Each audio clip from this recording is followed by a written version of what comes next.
Fala galera, sejam todos muito bem-vindos a mais um episódio imperdível desse podcast que para mim, pelo menos para mim, é claro, é o melhor podcast do Brasil e do mundo, porque aqui a gente fala de mudança, transformação. Sejam todos bem-vindos ao Vamos Mudar o Mundo. Hoje eu quero apresentar o meu convidado, Paulo Costa, que é empreendedor, idealizador de um projeto que a gente vai falar, que cuida de crianças autistas, não é isso? E também ex-atleta profissional de futebol. Você era goleiro, não é isso? Isso, era goleiro. Jogou onde, como diz o pessoal? Tem sempre essa pergunta. Né? Eu atuei muito no norte do país, né? Na verdade, cheguei a atuar aqui no ART, em Minas Gerais, né? No Coimbra. Mas eu atuei a maior parte da minha carreira no norte do país, Amapá, Amazonas, Roraima, essas regiões mais remotas do futebol. Legal, vamos começar do começo, né? Você sempre quis ser jogador de futebol? Era aquele sonho de criança assim? Leandro, na verdade, eu acho que é o sonho de quase todos, né? Quase todas crianças. E comigo não era diferente. Minha vida toda foi dentro do esporte. Eu sempre sonhei em chegar a ser um atleta profissional, né? Em ter essa realização profissional. Mas no meio desse percurso, sabendo que a carreira de atleta ela é limitada, né? Ela teria um fim em algum momento. Eu tive minha formação, né, na educação física. Eu dei uma interrompida, né? Formei cedo no terceiro ano, iniciei a educação física. E quando eu formei, aí eu voltei novamente a atuar. E aí não teve como conciliar, né, com as viagens, com as situações de, né, ter que ir para algum lugar desconhecido, você não conseguir se estabelecer em um lugar. Dei continuidade na minha carreira. Na carreira do futebol. E aí depois veio o casamento, né? Aí eu vi um pouco da sua história aqui, que também essas viagens acabam dando uma atrapalhada, vamos dizer assim. Foi isso que aconteceu? Isso. Em relação à família? Você sempre quis estabelecer uma família? Sempre teve esse apego familiar? Isso. Leandro, eu falo que eu vivi o que 99% dos atletas vivenciam, né? Geralmente, quando eu até falo, né, sobre a minha carreira profissional, eu ressalto isso, né? De ficar longe de casa, de ficar 5 meses longe da família, de não conseguir voltar, de ficar sem receber, né? De comer comida estragada em concentração. Enfim, é uma realidade que hoje ela faz parte do futebol de fato. Não só aquela imagem que aparece na mídia, mas o que movimenta o futebol são esses jogadores, né? Uhum. E eu casei cedo, casei com 24 anos com a Ana Paula, né? Nós estamos há 12 anos casados. Ela, inclusive, sempre me apoiou, né? Mesmo sabendo das dificuldades, em nenhum momento ela se opôs. Tinha uma oportunidade lá no norte do país, como foi no Amapá, fui disputar uma Copa do Brasil lá. E foi logo após a nossa lua de mel, né? Eu casei em dezembro, em janeiro eu já estava me preparando para viajar para o Amapá e ficar longe. Ela atuava na área de formação dela, então era muito difícil ter que levar ela também, ela acompanhar e depois ter que voltar. Contratos curtos, né? Mas a gente sempre pensou no futebol, né? Assim como uma oportunidade de estarmos juntos, né? Infelizmente, ao longo da minha carreira, isso não foi possível e, na verdade, isso foi até um dos motivos que me fez, né, em determinado momento da minha vida, repensar e trilhar outros rumos. E aí você começou a orar a respeito disso. E enquanto você orava, surgiu uma outra oportunidade. Como é que foi isso? É isso mesmo, Leandro. Na verdade, em um determinado momento da minha carreira, eu, assim como a maioria dos atletas, eu tive um sonho de poder, de uma certa forma, dar uma resposta para as pessoas, né? Qual que é a resposta que se espera de uma pessoa que está trilhando o caminho do futebol? É jogar num grande clube. Né? Ser realizado financeiramente. Isso é legal, isso é bacana. Mas eu confesso que nas minhas orações, Deus começou a me mostrar um outro caminho dentro do futebol até. Inclusive, nesse período em que eu era atleta, o Senhor colocou no meu coração um projeto chamado Além da Bola, que inclusive ele acontece até hoje, né, em alguns clubes de futebol. Em Formiga, por exemplo, tem um grande amigo que eu fiz no futebol, que ele tem desenvolvido esse projeto lá, que é na igreja, que é na comunidade. Ele fez uma escolinha do Além da Bola, onde tem vários atletas, embora esse não seja o objetivo principal, mas vários atletas de lá estão saindo para outros clubes, até aqui de Minas, aqui de Belo Horizonte, o Atlético, inclusive. Então tem sido muito legal. Mas qual que era o objetivo do Além da Bola? Ele estabeleceu o reino através do esporte, né? Porque o esporte é uma grande ferramenta para a gente fazer isso. E ativar o atleta no chamado dele. Porque eu falo que nesses momentos em que a gente ficava nas concentrações, era uma grande oportunidade para a gente poder aproximar dessas pessoas. Nós nos tornávamos família ali, né? As famílias muito longe, distantes, então ali a gente se aproximava e tinha esse contato maior, né? E aí, nesse período, eu comecei a entender o meu chamado mesmo dentro do futebol, que era muito além da bola, né? Tinha a ver com vidas sendo, de alguma maneira, sendo edificadas através da palavra, isso afetar não somente dentro do campo, né, de futebol, do rendimento, que é importante, dos resultados, mas também na vida dessas famílias, né? Que depois esses atletas acabavam os contratos, esses atletas eles precisariam de voltar para suas casas, né? E eles lidariam também com as suas famílias, e esse sempre foi o objetivo, né? Mas eu já estava em oração, porque eu confesso que enquanto era eu e a Ana Paula, tudo bem, né? Era tranquilo, ela segurava a onda, mas a gente já começou a pensar como seria com um filho, né? Como que seria essa distância de não poder levá-los e talvez dessa maneira, com esse distanciamento, não poder acompanhar o crescimento dele. Foi onde Deus nos abriu uma porta dentro do futebol, que foi a minha inserção, minha primeira oportunidade na gestão pública, né, na área esportiva, foi um convite que eu tive. Eu lembro que era uma madrugada, esse conhecido me chamou para participar, né, para fazer parte ali da Secretaria de Esportes na época aqui, de Contagem, na área do futebol. Ali eu entendi que era uma resposta de Deus. Eu continuaria dentro do futebol, vivenciando aquilo que eu vivi a vida inteira, porém numa perspectiva diferente. E foi muito legal a experiência. Decidiu deixar a carreira como atleta profissional. É isso. Não dá para conciliar, né, Leandro?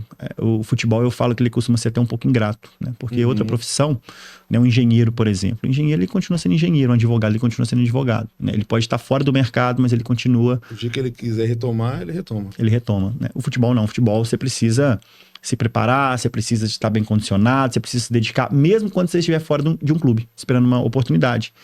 Então, eu entendi que se eu, de fato, aceitasse, eu teria que abrir mão, né, desse sonho, desse projeto, né? Porque não daria mais para conciliar. A gente passou recentemente por uma Olimpíadas e a gente viu que grandes medalhistas brasileiros e também de outros países tentaram, pelo menos com todas as proibições, manifestar a sua fé em Jesus e etc. Antigamente, ou até os dias de hoje, muitas pessoas ainda têm aquela ideia de que, principalmente o jogador de futebol, é um cara mulherengo, festeiro e etc. Você que já esteve lá dentro, né? O evangelho tem alcançado mais os esportistas, os jogadores de futebol? Como que você percebe isso? Você que esteve lá dentro. Uma vez, Leandro, vou te contar uma história. Em Manacapuru, né, é um time que eu joguei chamado Princesa dos Solimões, é um time do Amazonas, a torcida lá era muito fanática, né? Cidade que ela ficava às margens do Rio Solimões mesmo, sabe? E aí numa praça, nós morávamos em um prédio, os atletas, aí teve um torcedor, né? A gente muito próximo, né? Aquela coisa de interior mesmo. E aí um torcedor falou comigo assim, Paulo, porque os jogadores são tudo mulherengos, vivem na prostituição, tal. Eu falei, olha, acho que se você falar todo mundo é muita gente. Acho que existem aqueles que realmente são diferentes, né? E eu não me enquadro nisso. Eu até costumo dizer, Leandro, que para mim meu maior troféu, né? Eu não tive conquistas, né? Assim, relevantes em relação a resultados, né? Expressivos. Mas eu costumo dizer isso, não é da boca para fora, porque realmente eu carrego isso. Ter sido fiel a Deus, né? E fiel à minha esposa nesse tempo em que eu estive dentro do futebol, né? Isso para mim é uma vitória, porque isso acontece, como eu disse, realmente, né? Muitos ficam longe das suas casas, né? Perdem esse vínculo, né, com a família. Já tive experiências de amigos que, quando estava finalizando a temporada, eles estavam chateados, que eles não queriam voltar para casa e lidar com a realidade que esperava ele na casa dele, né? A realidade deles não era a que a gente vivia naquele momento, que ele era passageiro, mas era da sua esposa, que estava esperando seus filhos. E isso, na verdade, até me encorajou, sabe, Leandro? Não somente eu, porque tem vários outros projetos, a gente tem grandes homens, né, de propósito que entenderam isso ao longo da nossa trajetória. Pega o João Leite, na época, com Atletas de Cristo. Tem o Roberto Assunção, inclusive, que é sogro do Giovani, que foi atleta do Cruzeiro, do Barcelona, que já fazia um trabalho de evangelismo, que evangelizou o Giovani na época, na Toca, enquanto ele era atleta da base. E hoje o Giovani é genro dele, sabe? E é pastor, né? E pastor, um grande homem de Deus. Então tem sido feito um trabalho bem legal, né? Na vida dessas pessoas, sabe? Eu tive uma experiência, inclusive na URT, que a gente tinha um treino na parte da manhã, na parte da tarde tinha aquele descanso e teria o segundo período. E aí tinha um atleta que estava passando até um momento bem difícil lá, ele era atacante, momento complicado, sem muita confiança, a torcida pegando no pé, mas ele estava com a sede da palavra e todas as vezes ele me chamava à tarde, eu estava querendo descansar, dormir, ele me chamava, cara, vamos aprender, vamos ler um pouquinho a Bíblia, me ensina um pouquinho aqui. Então, é um ambiente muito propício, né, para a gente alcançar essas pessoas, porque elas estão tendo essas experiências, né, esses jogadores, os famosos mulherengos nas baladas, mas isso não preenche o vazio deles. E estando ali próximo a eles, sempre tem uma oportunidade para a gente lançar a sementinha, que a gente sabe que ela não volta vazia, né? Glória a Deus. E no seu caso, como foi sua conversão? Leandro, a minha conversão foi um pouco engraçada, assim, no sentido de ser uma pessoa que tinha uma resistência muito grande, né, em relação às coisas de Deus, né? Eu vim de uma família católica, né, e eu aprendi muito com eles, né, mas eu não era praticante, eu não tinha aquele compromisso. Eu lembro que eu ia na missa de 3 em 3 meses, de 4 em 4 meses, quando eu vi que estava vencendo ali, né, o meu cartão tinha que ir lá bater, né? Eu praticava apenas uma religião, né? E muito resistente, né? A questão de compromisso com a igreja, leitura da palavra de Deus, né? Enfim. Mas Deus começou a usar algumas pessoas ao longo da minha trajetória para pregar, para falar do amor dele. E eu lembro de todas elas, inclusive, né? Por isso que eu falo que é importante a gente, né, ser intencional, né? Buscar de Deus isso. E até que um dia eu falei, gente, eu acho que eu tenho um vazio dentro de mim que eu não vou conseguir preencher em nada. Eu vou na igreja. Aí tem um amigo nosso com muita insistência, foi quem, né, nos evangelizou, Gilmar. Ele nos chamava e aí ele começou, na verdade, a frequentar a casa da minha esposa, na época namorada, porque ele começou a caminhar muito próximo do meu cunhado. Ele evangelizou meu cunhado, trouxe ele para a igreja e todo domingo ele estava lá. E ele tem uma voz bem grossa, ele canta, né? Aí eu falei, olha, Ana Paula, o Gilmar tá aí, o amigo do Júnior tá aí, eu era amigo dele, não sabia o nome. E aí um dia que o meu sogro pediu uma pizza, parece que foi o próprio Deus que preparou esse momento, né? O meu sogro pediu uma pizza, a gente se encontrou na mesa assim, e aí ele chamou, falei, gente, vamos lá na igreja e tal. Eu falei, cara, não vai ter como a gente negar não, toda vez ele vai estar aqui agora, a gente vai ter que ir. E a primeira vez que eu fui, né, e a pedido dele, né, a convite, eu fui impactado. E aí eu senti algo que eu nunca tinha sentido, né? Eu não lembro qual foi a palavra, eu não lembro o que aconteceu, mas eu lembro que Deus tocou no meu coração naquele dia. No outro final de semana nós não fomos. E no final do dia, chegando próximo ao horário, que seria o horário do culto, eu com a Ana Paula comecei a chorar. Falei, nossa, mas por que a gente não foi? A gente perdeu tempo, a gente podia ter ido. Né? Foi tão bom. E ali eu já vi que era o próprio Espírito Santo, já tinha, né, me pegado. E de lá pra cá já são 15 anos e... Foi você e sua esposa juntos? Eu e minha esposa juntos. Converteram juntos e desde então... E agora você é pastor, não é isso? Sou pastor. Como foi aí o chamado pastoral? Como você disse, Leandro, eu e a Ana Paula, nós iniciamos a nossa trajetória juntos, né? Fomos a primeira vez na igreja juntos, aceitamos Jesus, né? Diante de uma chamada do pastor juntos, batizamos no mesmo dia. Uau, que legal. Fundamos, na verdade, na época lá um departamento dos adolescentes, na época, isso em 2010. Eu lembro que a gente conversando, né? Eu sempre gostei muito de conversar com as pessoas. E aí tinha alguns meninos novos, né? Que eram os filhos, né, dos membros, ainda a igreja bem pequena na época. E aí o pessoal sempre falava assim, não, Paulo, você tem paciência para conversar com os meninos, tem paciência para conversar com os adolescentes. Cara, eu gosto de conversar com eles e tal. E aí o pastor Ronaldo, que é o pastor presidente, ele chegou e falou assim, Paulo, eu acho que a gente precisa de iniciar um trabalho com os adolescentes, eles estão dispersos, eles gostam de conversar com você e tal. Eu acho que eles precisam de ter um acompanhamento. Eu falei, pastor, eu acho que é legal mesmo. E, pois e vocês que vão ser os líderes, você e a Ana Paula. A gente era recém-convertido. Né? Oi? Vocês eram jovens. Né? Muito jovens, na época eu tinha 21 anos, né? A gente era jovem. E eu falei, pastor, amém. Então, né, se se é o que você quer. Ele falou assim, pois é, a gente vai começar essa semana agora. Então foi tudo muito rápido.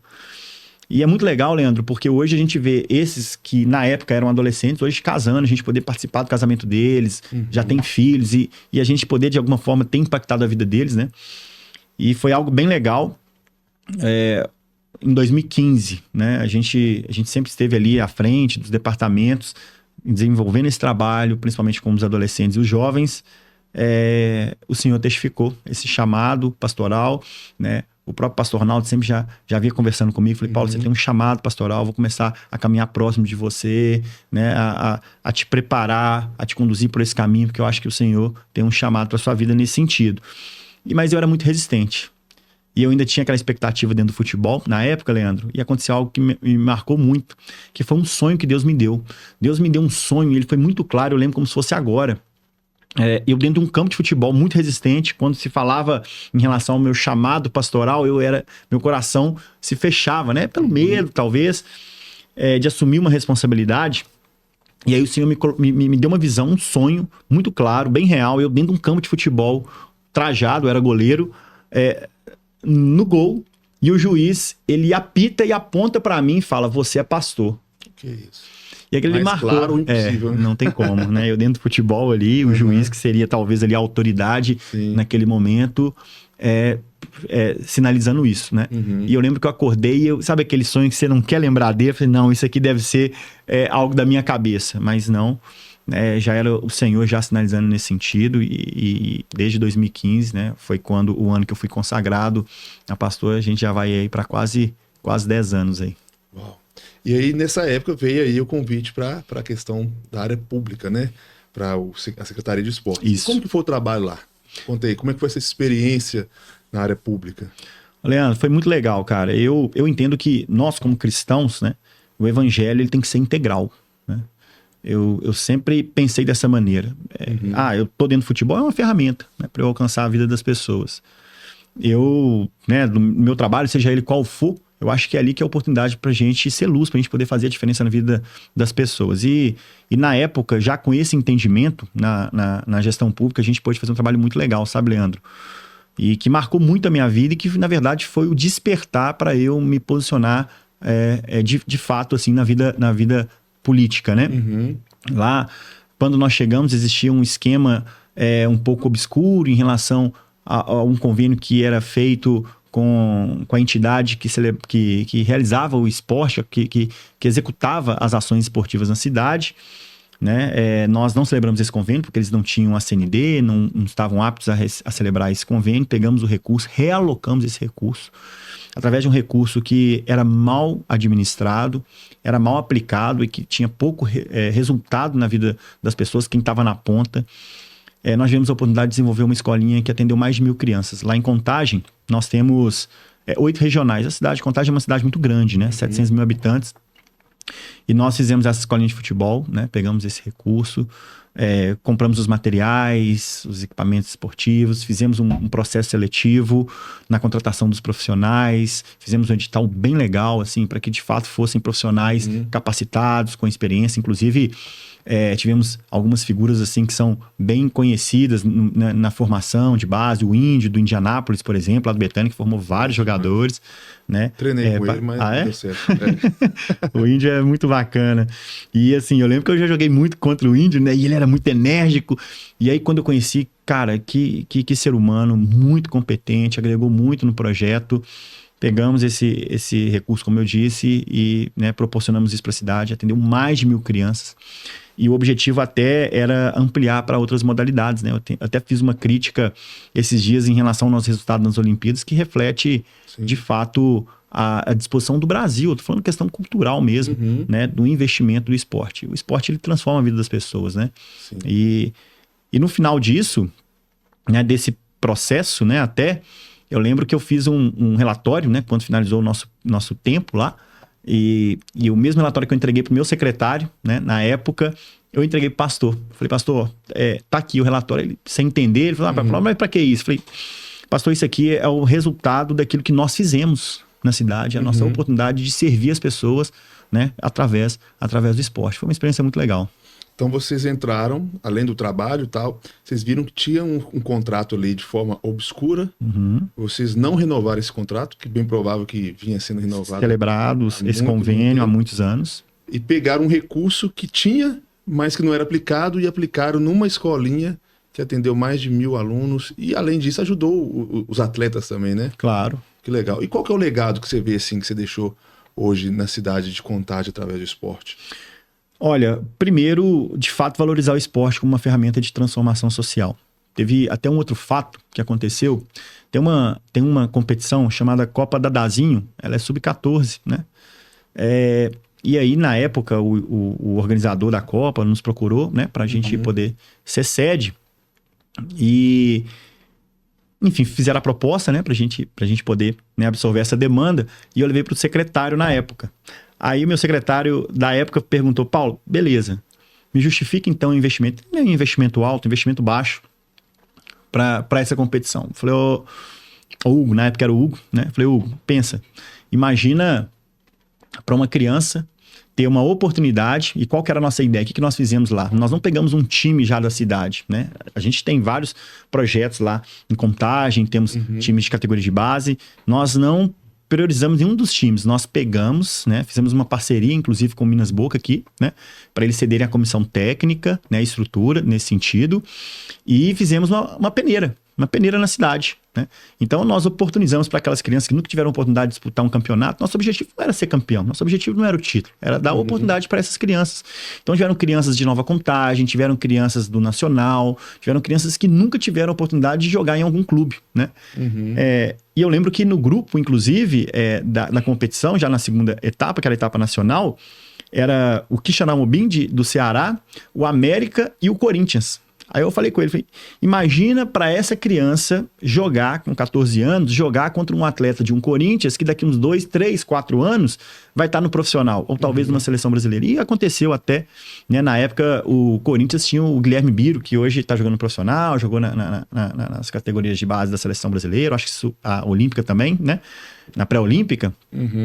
Então, eu falo que isso marca a vida do atleta. Até hoje, eu tenho memória de vivências, experiências que eu tive quando eu estava jogando uma categoria de base, o quanto que isso marcou a minha vida. Eu joguei no comercial há muito tempo, né? Meu pai jogou no comercial, né? Meu filho está com 5 anos, ele daqui uns anos, se ele quiser, né? Se ele gostar do futebol, ele tiver a oportunidade de atuar lá, vai ser a terceira geração, né? Então isso aí marca a nossa vida, né? O esporte tem esse potencial. Que bacana. E me fala uma coisa aqui, você sempre teve esse apego para a questão comunitária, né? Sim. Sempre criando projetos. Fala um pouquinho sobre isso. Sim. Cara, a gente sempre gostou, essa sempre foi a nossa vocação, né? O voluntariado, poder mobilizar pessoas, né? Nós tivemos, dentro desse período da igreja, a igreja ela nos forja muito, né? A igreja ela nos dá a oportunidade de conectar com pessoas, de servir o próximo, né? Dentre vários projetos que nós idealizamos, teve um que eu achei até que marcou muito a nossa vida, foi o movimentar. Qual era o objetivo do movimentar? Eu sempre pensei que, né, eu percebia, na verdade, aquilo ali mexia muito comigo, de ver pessoas que não se enquadravam ali nas atividades da igreja. A pessoa, às vezes, ela não se via apta para ministrar uma palavra, né? Enfim, ou para ministrar um louvor, ou para participar daquela estrutura de culto. E ela, às vezes, se sentia fora, né? Ela se sentia, entre aspas, inútil dentro do processo. E aí eu pensei, essa pessoa ela precisa ser útil, ela precisa se sentir bem, né? Como que ela vai fazer? Ela servindo com aquilo que ela tem de melhor, com o seu dom, com as suas habilidades. Nós reunimos um grupo de pessoas, né? Fizemos uma chamada. Então, a cada pessoa que tem alguma vocação ou que já exercia alguma atividade fora, seja massagem, por exemplo, questões de beleza, coisa do tipo. A pessoa acha que nunca daria para encaixar no contexto igreja, né? Porque qual que é a melhor forma de amar a Deus? É servir pessoas, né? Verdade. E E aí nós criamos esse movimento para servir a comunidade. Reunimos essas pessoas, né? Fizemos várias ações, né? Em que a gente ia nos locais, servia as pessoas com corte de cabelo, com essas ações aí que a gente sabe que tem várias pessoas, inclusive nós tivemos vários testemunhos nessa época, ô Leandro, de pessoas que tinham muito tempo que não cortavam o cabelo por falta de recurso, que não faziam uma unha por falta de recurso, né? E eu costumo dizer que melhor, né, do que a pessoa que recebeu o atendimento, era para a pessoa que estava servindo, né? Inclusive, nós tivemos várias pessoas que hoje estão com a gente há alguns anos, que foram impactadas pelo simples fato de servir o próximo com aquilo que ela já tinha de melhor. Então, a gente sempre esteve muito envolvido com ações como essa, né? E hoje, né, a mais nova ação nossa e que a gente tem se dedicado muito tem a ver também com a realidade nossa em relação às famílias atípicas. Então, já ia entrar nesse assunto aqui. Vocês descobriram que o seu filho mais velho, né, o Gael, ele é autista. Como que foi essa descoberta? Como que foi essa notícia? Conta pra gente. Pois é, Leandro. Em 2020 foi um período bem turbulento, né? Pandemia, e nós passamos por um processo também eleitoral bem desgastante. E eu lembro até que teve uma mãe, uma amiga nossa, que ela tem um filho autista. Na época ele deveria ter seus 8 anos de idade. Ela chegou e disse: Paulo, olha pela causa dos autistas. Eu ainda, né, naquele processo ainda, né, de me posicionar, de me manifestar como pré-candidato naquela época. Eu falei, amém. Eu sempre gostei de ser muito propositivo, sabe? Sim. E eu falei, amém, ô Marcele, é válido, inclusive a gente puder depois tomar um café, você me explicar mais. Eu não tinha conhecimento de causa, embora eu seja, né, entre aspas, da área da saúde, formação, minha esposa também é fisioterapeuta, mas a gente nunca tinha vivenciado essa realidade, né? Eu costumo dizer que a questão do autismo é bem parecido com a questão do Covid, né? Na época nós ouvimos falar que estava lá na China um vírus, né? Que depois esse vírus chegou pela primeira vez aqui no Brasil, depois veio pela primeira vez no estado, na cidade, daqui a pouco ele já estava no meio dos nossos familiares e a gente, de uma forma, nós fomos afetados por isso, né? A questão do autismo também. Então, eu já deveria ter ouvido falar em algum momento, mas nunca me atentado. E eu guardei aquilo no meu coração, falei, tudo bem. Mas passado um tempo, não lembro o que, mas teve algum gatilho na época que me fez observar algumas questões comportamentais do Gael. Não lembro se foi pelo fato da Marcela ter me falado, eu acredito até que não, mas teve algo que eu comecei a observar, me chamou a atenção e eu falei com a Ana Paula, a gente precisa de verificar, a gente precisa de olhar, né, buscar, né, olhar com o pediatra, ver se está tudo ok, né, na questão do desenvolvimento dele. O pediatra nos encaminhou para a neuro, enfim, nós iniciamos todo o processo investigativo, ou seja, no meio do olho do furacão, né, a gente ainda teve que se deparar com esse processo, né, fazer os exames, iniciar o processo de terapias, né, que é muito importante, inclusive, e que é quase que diariamente já há quase 4 anos que a gente tem caminhado com o Gael nesse sentido. Ele era tão bem novinho quando vocês descobriram? Novinho. O Gael tinha 1 ano e 10 meses, né? Nós descobrimos precocemente, inclusive, até uma dica que eu dou sempre para as pessoas, estarem atentas, né? Às vezes as pessoas até costumam falar com a gente, né, Leandro, que não é pra gente ficar observando a outra criança, e eu até entendo a intenção, porque cada uma tem seu desenvolvimento, mas, por um outro lado, é importante nós observarmos alguns pontos. Por quê? Esses pontos de atenção, o quanto antes a gente conseguir intervir, melhor é para o desenvolvimento dela e menores prejuízos nós teremos no seu futuro. Porque essas crianças vão desenvolver, elas vão se tornar adolescentes, adultos, e o quanto antes, melhor. E como que é, assim, o desafio de lidar com essa questão? Vocês já tiraram de letras? Sim. Eu reforço, né? Eu acho que o primeiro desafio até é a aceitação. Eu tenho sempre falado isso, né? Sim. Eu falo que antes da gente enfrentar os outros desafios, nós precisamos de vencer esse primeiro, que dentro de casa, dentro de nós mesmos. Né? É aceitar a condição. Só assim a gente vai começar a buscar os caminhos, né, as intervenções corretas para eles. Né? Aí deixa de lado um pouco o nosso orgulho, né? As nossas expectativas que foram frustradas, né? Talvez de um desenvolvimento normal. e a gente começa a olhar para eles e entendendo que tudo aquilo que nós fizermos, né, de forma precoce vai ajudá-los dentro do seu desenvolvimento no futuro, né? E eu falo que não é fácil, né? Realmente não é, desgasta muito, é um processo extremamente desgastante. Tem alguns dados, inclusive, que são bem importantes, né? Fizeram um estudo uma vez e viram que um estudo com mães de crianças autistas e viram que o nível de estresse dessas crianças era comparado com soldados linha de frente na guerra. Então, o nível de estresse realmente ele é muito desgastante, né? A sua vida, ela muda completamente, a sua rotina. Então, tem coisas, por exemplo, que nós não fazemos devido à condição do Gael. Tem lugares coisas que são simples, né? Que a gente ainda não vivenciou pelo fato da condição dele. Tem lugares que ele se desorganiza, enfim. Então, o negócio é entender ele e aceitar. Isso aí. Legal. E aí, com base nisso, vocês criaram um projeto para amparar famílias. Conta aí pra gente. É isso, Leandro. Esse projeto, né, o Amparar, ele surgiu diante de um cenário que nós vivenciamos, né? Eu estava saindo de um dos lugares que o Gael fazia terapia, e aí eu vi uma mãe, Leandro, saindo do carro, do Uber, com a sua criança. E o estado dessa mãe me chamou muita atenção. Extremamente desgastada, sabe? Descabelada, né? Cansada mesmo. E o filho saindo correndo, ela tendo que conter esse filho, né, para não atravessar, e se estivesse passando algum carro, atravessar a rua. E aí eu virei para Ana Paula e falei, amor, a gente tem duas opções. Ou a gente se entrega ao nível de desgaste que é muito grande, cai num processo depressivo, ou a gente se dispõe a ajudar pessoas que estão vivendo situações igual ou talvez até mais desafiadoras que a nossa. A gente precisa de ser uma resposta para a vida de pessoas que estão vivendo isso que a gente está vivendo hoje, né? Estender as mãos. E como eu disse antes, né, quando a gente serve, e a Bíblia mesmo já fala isso, né, que é melhor servir, né, do que propriamente ser servido, isso renova as nossas forças, né? E aí nós iniciamos o projeto de uma forma bem simples, lá na nossa casa mesmo, né? Nós abrimos as portas da nossa casa para a gente receber essas famílias. E começou com uma roda de conversa mesmo, uma vez por mês, né, para as mães, os pais, a grande maioria são as mães, né? É um outro índice alarmante, né? A grande maioria dos pais abandonam suas casas, as mães são mães solo, né?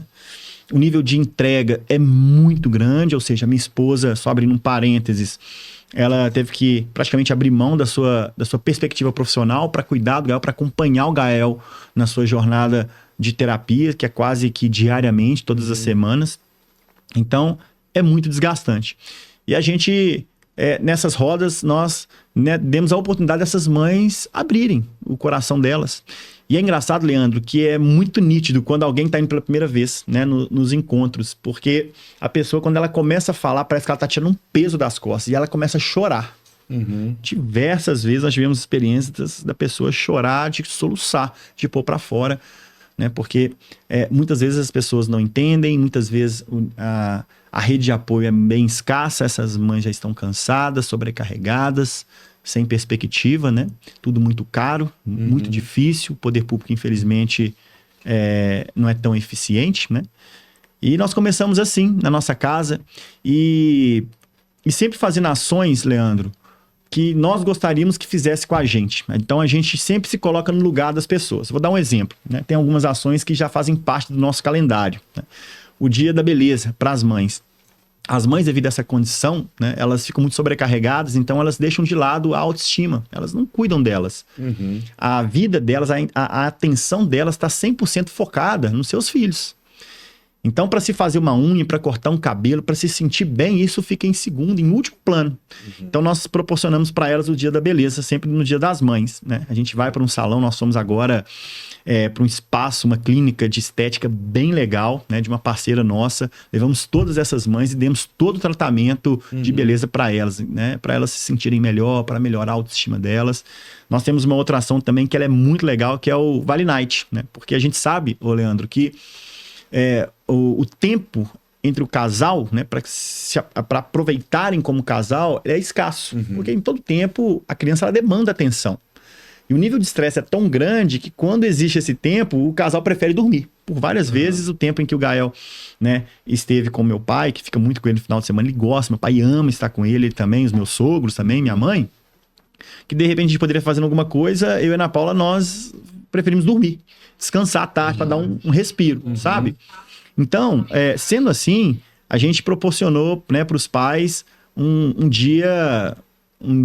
Vale Night, né? Onde as crianças foram para o espaço de brincar, né, com os voluntários, os parceiros, para cuidar dessas crianças. Tem vários, são terapeutas, então sabem como manejar essas crianças, enquanto os pais tiveram um tempo a sós, né? A última agora nós fizemos até num espaço, foi bem legal, fizemos um jantar romântico para eles, enquanto as crianças estavam juntas. Ou seja, sempre ações, né, que a gente gostaria que fizessem com a gente, né? Também o nosso plano de férias. Isso. Nós abrimos a porta da nossa casa, nós recebemos mais de 40 crianças por dia, né? No período das férias. Essas férias agora nós não fizemos, né? A última foi em janeiro, porque a Ana Paula está numa reta final de gravidez, então ela estava bem debilitada nesse sentido, né? De não conseguir dar atenção devida. Mas nós abrimos a porta da nossa casa e colocamos mais de 40 crianças, na sua grande maioria atípicas, né?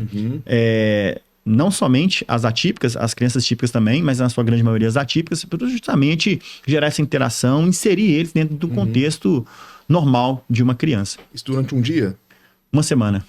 Dormiram lá? Não. E eles voltavam iam para casa à noite? Isso. Cara, me conta aqui, você falou que é um ultra desafio cuidar de uma criança atípica. Aí, de repente, você está cuidando de 40. E tá bem, né? Tá bem, ó. Fecha a câmera nele ali. Tá bem, ó. Tá inteiro, agora vai candidatar. Isso. Como é que você consegue, cara? A Bíblia é pastor, é empresário, a gente vai falar um pouco sobre isso. A Bíblia fala que a alegria do Senhor é a nossa força, né? E como eu disse, ô Leandro, amar a Deus é servir pessoas. É isso que nos dá força, né? Eu te confesso que tiveram dias, né, que eu pensei em recuar, em retroceder, em parar, né, pelos desafios mesmo que são colocados, né, à nossa frente. Mas, por outro lado, eu perseverei, né? Inclusive, a palavra que me define é perseverança, né? E a melhor coisa que eu fiz foi eu ter continuado, porque isso renovou ainda mais a minha força e ver que de alguma maneira eu posso ser útil na vida de pessoas, isso aí não tem preço, sabe? Então é um propósito de vida, né? É a gente saber que a gente está no centro da vontade de Deus, fazendo aquilo que Deus nos chamou para fazer e frutificar. A única coisa que a gente deixa na terra aqui é o legado, né? Daquilo que a gente já fez na vida das pessoas. Agora, antes da gente falar dos projetos futuros, eu vou pedir para você dar uma dica, mas antes eu quero dar uma dica. Eu quero falar aqui agora, agradecer, na verdade, né, nosso parceiro aqui, a LF Studio, que tem cedido esse espaço, feito uma parceria com a gente aqui do podcast Vamos Mudar o Mundo. Se você quer gravar o seu podcast, você pode entrar em contato com o telefone que está na tela. E também, se você quer ser entrevistado por mim, pode mandar também uma mensagem aqui, não sei de onde você está me assistindo, mas pode entrar em contato nas redes sociais que a gente marca, dou toda a assessoria para a gente construir um podcast junto para você, ou então você estar aqui como o Paulo e participar aqui da nossa entrevista, beleza? Vamos voltar aqui rapidinho. Quais dicas você dá para os pais de crianças atípicas? Talvez está ali descobrindo, talvez está em dúvida, talvez está nesse processo aí de enlouquecer. Olha lá para a sua câmera, olha no olho. Olhando no olho de você, pai e mãe, a primeira dica é: aceite a condição do seu filho. Encare a realidade. Uma experiência própria. Os melhores dias, assim como nós estamos falando aqui dos desafios, mas os melhores dias, as melhores conquistas e as maiores conquistas que eu tive foi pelo Gael. O Gael nos impulsionou em todas as áreas da nossa vida, seja na área espiritual, seja na área profissional, seja no relacionamento entre eu e minha esposa, em que nós nos unimos, no nosso relacionamento interpessoal também. Então, aceite a condição do seu filho e busque o quanto antes as intervenções necessárias, porque isso vai fazer toda a diferença no futuro dela, porque amanhã ela vai se tornar uma adolescente, amanhã ela vai se tornar adulta, ela vai ir para o mercado de trabalho, ela vai se relacionar com outras pessoas, e o que está sendo feito hoje vai fazer toda a diferença lá na frente. Bacana. Fica a dica aí, pessoal. né? Às vezes a gente acha, né? Muitas pessoas falam, mas você vai ter filho. Eu tenho duas filhas, né? Tem a Maria Luísa de 6 anos e tem a Helena de 4 meses. E muita gente fica assim, mas eu quero ter mais filhos. E muita gente, mas que absurdo, você quer ter mais filho? Mas como é que você vai fazer? Eu falei assim, gente, eu viajo, eu faço tudo a mesma coisa, minha esposa a mesma coisa. É mais complicado? É mais complicado, é mais difícil? É. Mas não impede a gente de fazer nada, né? E muito pelo contrário, a gente tem ali um impulso a mais, a gente tem ali um motivo a mais pra gente fazer, pra gente conseguir, pra gente mudar o mundo, né? Mas vamos falar de futuro aqui. Agora você tem uma nova empreitada, né? Você foi candidato em 2020 e agora já é candidato, né? A gente está no meio da campanha aí para 2024. Fala um pouco aí do seu projeto, das suas bandeiras, do que você quer fazer pela sua cidade, que é Contagem. Pois é, a gente até estava falando um pouquinho, né, sobre isso antes de iniciar. Em 2020 eu aceitei esse desafio, eu confesso que não existe bônus na política, talvez as pessoas que estão de fora achem dessa maneira, né? A política é vista de uma forma um pouco diferente do que de fato ela é. Mas não, são ônus, né? O nível de exposição é muito grande, o nível de desgaste é muito grande. Mas pela experiência que eu tive na gestão pública, eu costumo dizer que foi um tijolinho que a gente, né, pôde, de alguma maneira, contribuir para uma grande construção, me encorajou a poder fazer isso numa escala maior, né? E me encorajou também a participar, a ocupar esses lugares, né? Às vezes nós reclamamos tanto da forma que as coisas estão, né? A corrupção tem imperado, a política, infelizmente, ela é mal vista, né? Pela forma que a gente tem vivido, né? As referências, infelizmente, muito ruins, né? Mas é porque os bons não se posicionam, né? Não existe vácuo na política. Uma vez que nós não nos posicionamos, o mal vai ocupar esse espaço e vai exercer influência diretamente. Às vezes a gente acha que não, mas é diretamente nas nossas vidas.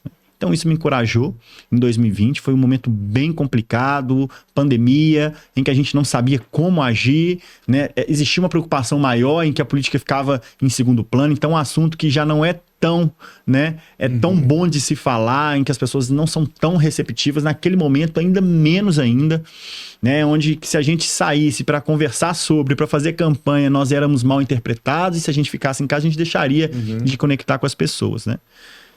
Mas permaneci, né, com esse propósito. Nesse meio tempo, né, eu tive a oportunidade de trabalhar na gestão pública a nível estadual, que também abriu muito meu entendimento. Foi uma grande experiência, trabalhei na Secretaria de Esportes de Estado, até agora, né, pouco, né, dia 5 de julho, que foi o período de descompatibilização, né, que a gente, né, devido à vedação eleitoral. E foi uma experiência muito bacana e que me encorajou ainda mais, né, a me posicionar, a me colocar como uma opção, a me candidatar e atuar na política. As minhas principais bandeiras, claro, a primeira, não preciso falar, né? Que é a inclusão, a importância de nós lutarmos por isso. Essas famílias, essas crianças, elas precisam de ter alguém que os represente, precisam de ter uma voz, precisam de ser ouvidas, né, diariamente. Nós hoje no nosso grupo do Ampará nós temos mais de 600 pessoas, né? A gente tem já conseguimos atender mais de 540 famílias diretamente através das nossas ações, através de algum tipo de suporte. E a gente vê que elas estão clamando. E às vezes elas não têm quem os represente, quem viva na pele de fato essa realidade. Uma vez, inclusive no grupo, uma das pessoas fala assim: tá misturando as coisas, misturando política, eu não gosto. Tá, tudo bem, é o seu direito, mas tudo aquilo que nós estamos sendo afetados, né, passa pela política. Né?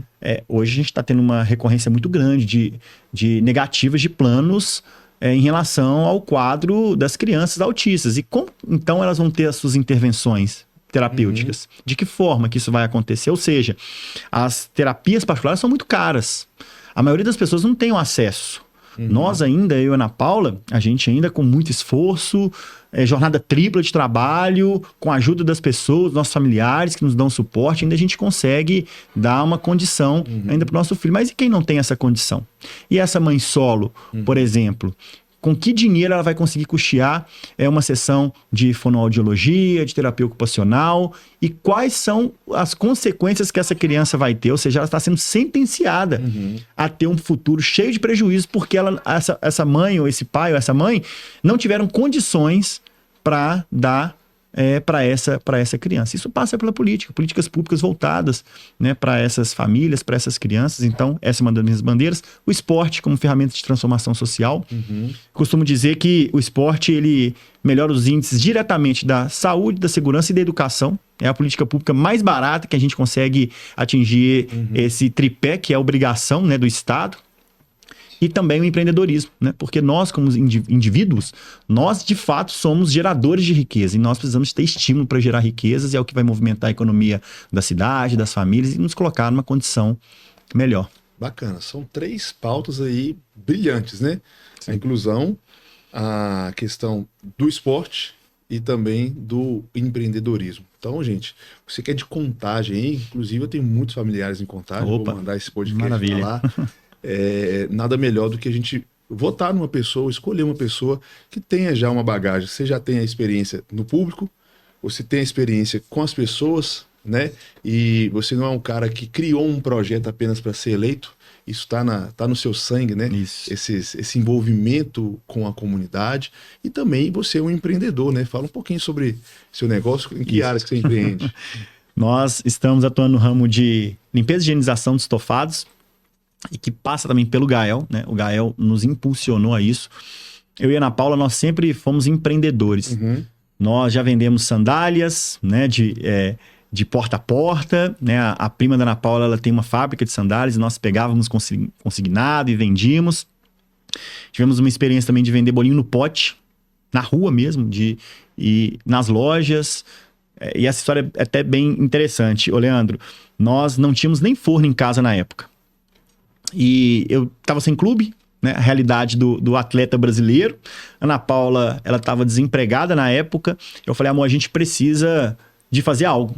A gente precisa de empreender algo, porque as contas estão chegando, né? E um dia fui jogar um futebol lá no sítio do Giovanni, lá ele tem um campo, né, que a gente sempre jogava lá. Eu vi uma senhora vendendo bolinho no pote na época, isso em 2016, e aquilo ali mexeu comigo. Eu voltei para casa orando a Deus, falei, Deus, se for da sua vontade, então que o Senhor, né, abra as portas nesse sentido, né? Quando eu cheguei em casa, eu falei com a Ana Paula, falei, amor, eu achei o que a gente vai fazer. Ela, o quê, amor? Nós vamos vender bolinho no pote. Ela, mas como? Nós nunca tínhamos feito um bolo na vida. Nós não tínhamos forno, a gente tinha que pegar o forno na casa da minha sogra, que morava na mesma rua, a gente tinha que andar a rua com um forno bem grande e que direto ele falhava, ou seja, o bolo fazendo e falhando. Compramos a caixinha de isopor no dia seguinte, compramos os insumos, fizemos bolinho no pote, fizemos 27 bolinhos, que deu a receita, pegamos a primeira receita na internet e saímos a João César vendendo ali naquelas lojas mesmo ali, né, de porta a porta ali nos comércios. E eu lembro que nós encerramos a nossa jornada no primeiro dia com 25 bolinhos dos 27 vendidos. Aí eu falei com a Ana Paula, os 2 são os nossos. O trabalhador, ele é digno do seu salário. Sim, verdade. Né? E no dia seguinte nós teríamos que fazer o mesmo processo de comprar os materiais, de fazer o bolinho e ainda sair para vender. Aquela ali não era a nossa receita extra, né? Não era algo nesse sentido, era a nossa receita principal para honrar com os nossos compromissos. E aí Deus honrou muito, né? Na época foi uma grande experiência que nós tivemos, né? E hoje, devido à questão do Gael, nesse mesmo espírito, né, de empreender algo, né, para não ter aquele teto, nós pensamos em algo que fizesse parte do dia a dia das pessoas, né, que fosse recorrente. E através de um amigo meu, Braulio, que ele já estava na área, atuando no ramo, eu vi ele uniformizado um dia, eu perguntei, falei, Braulio, isso aí é franquia? Porque eu estou interessado, de repente, você fica, não, Paulo, não é franquia, é a minha empresa.